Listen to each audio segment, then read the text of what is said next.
ಹೆಸರು ಚೇಂಜ್ ಮಾಡ್ಕೊಳ್ಳಿ. ತಂದೆ ಹೆಸರನ್ನ ಅವ್ರ ಊರ ಹೆಸರನ್ನ ಯಾಕೆ ಇಟ್ಕೊಂಡವ್ರಿ ನಾವು? ನಮ್ಮ ಹೆಸರು ನಾವು ನಮ್ಮ ಬೆಂಗಳೂರು ಜಿಲ್ಲೆಯವರು ನಾವು. ನಮ್ಮದೇ ಆದಂಥ ಆಸೆ ಎಲ್ಲ ಇರ್ತದೆ. ಮಡ್ರಾಸ್ನ ಚೆನ್ನೈ ಅಂತ ಬೇರೆ ಬೇರೆ ಅನೇಕ ಹಳ್ಳಿಗಳು ಇದು ನಮ್ಮ ಊರುಗಳೆಲ್ಲ ಅವರವರ ಮೊದಲಿಂದ ಇತಿಹಾಸ ಗುಲ್ಬರ್ಗ, ಕಲಬುರಗಿ ಅಂತ ನಮ್ಮ ಜಿಲ್ಲೆ ಅದು ಬೆಂಗಳೂರು ಜಿಲ್ಲೆ ಇಟ್ಟಿದ್ದೀವಿ. ಮೊದಲಿಂದಲೂ ಕೂಡ ಇಟ್ಟಿದ್ದೀವಿ.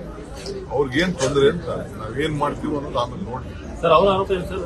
ಡಿಎಂಎಸ್ ಡೆವಲಪ್ ಆಗೋ ಸಲುವಾಗಿ ಮಾಡಿದ್ದೀವಿ. ಹೌದಪ್ಪ, ನಮ್ಮ ಹಳ್ಳಿ ಜನ, ನಮ್ಮ ಬೆಂಗಳೂರು ಎಲ್ಲ ಡೆವಲಪ್ ಆಗಬೇಕು, ಉದ್ಯೋಗ ಸಿಗ್ಬೇಕು, ನಮ್ಮ ಜನರ ಆಸ್ತಿ ಜಾಸ್ತಿ ಆಗ್ಬೇಕು, ನಮ್ಮ ಆಸ್ತಿಗಳು ಬೆಲೆ ಜಾಸ್ತಿ ಆಗ್ಬೇಕು. ನಮ್ಮ ಬೆಲೆ ಜಾಸ್ತಿ ಆಗ್ಬೇಕಪ್ಪ. ರಾಮನಗರನ ನಾವೇನು ಚೇಂಜ್ ಮಾಡ್ತಾರೆ, ರಾಮನಗರ ಆಗಿರ್ತದೆ.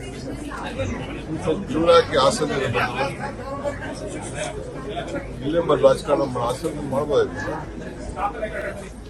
ಹೆಸರು ಚೇಂಜ್ ಮಾಡ್ಕೊಳ್ಳಿ. ಹೆಸರು ಬಂದು HD ಕುಮಾರಸ್ವಾಮಿ,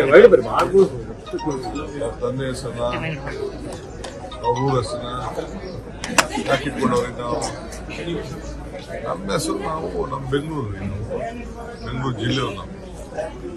ನಮ್ಮದೇ ಆದಂಥ ಆಸೆ ಎಲ್ಲ ಇರ್ತದೆ. ಮಡ್ರಾಸ್ನ ಚೆನ್ನೈ ಅಂತ ಬೇರೆ ಬೇರೆ ಅನೇಕ ಹಳ್ಳಿಗಳು ಇದು ನಮ್ಮ ಊರುಗಳೆಲ್ಲ ಅವರವರ ಮೊದಲಿಂದ ಇತಿಹಾಸ ಗುಲ್ಬರ್ಗ, ಕಲಬುರಗಿ ಅಂತ ನಮ್ಮ ಜಿಲ್ಲೆ ಅದು ಬೆಂಗಳೂರು ಜಿಲ್ಲೆ ಇಟ್ಟಿದ್ದೀವಿ. ಮೊದಲಿಂದಲೂ ಕೂಡ ಇಟ್ಟಿದ್ದೀವಿ. ಅವ್ರಿಗೇನು ತೊಂದರೆ ಅಂತ ನಾವೇನ್ ಮಾಡ್ತೀವಿ ಅನ್ನೋದು ಆಮೇಲೆ ನೋಡಿ. ಸರ್, ಅವರ ಆರೋಪ ಏನು ಸರ್? ಡಿಎಂಎಸ್ ಡೆವಲಪ್ ಆಗೋ ಸಲುವಾಗಿ ಮಾಡಿದ್ದೀವಿ. ಹೌದಪ್ಪ, ನಮ್ಮ ಹಳ್ಳಿ ಜನ, ನಮ್ಮ ಬೆಂಗಳೂರು ಎಲ್ಲ ಡೆವಲಪ್ ಆಗಬೇಕು, ಉದ್ಯೋಗ ಸಿಗ್ಬೇಕು, ನಮ್ಮ ಜನರ ಆಸ್ತಿ ಜಾಸ್ತಿ ಆಗ್ಬೇಕು, ನಮ್ಮ ಆಸ್ತಿಗಳು ಬೆಲೆ ಜಾಸ್ತಿ ಆಗ್ಬೇಕು. ನಮ್ಮ ಬೆಲೆ ಜಾಸ್ತಿ ಆಗ್ಬೇಕಪ್ಪ.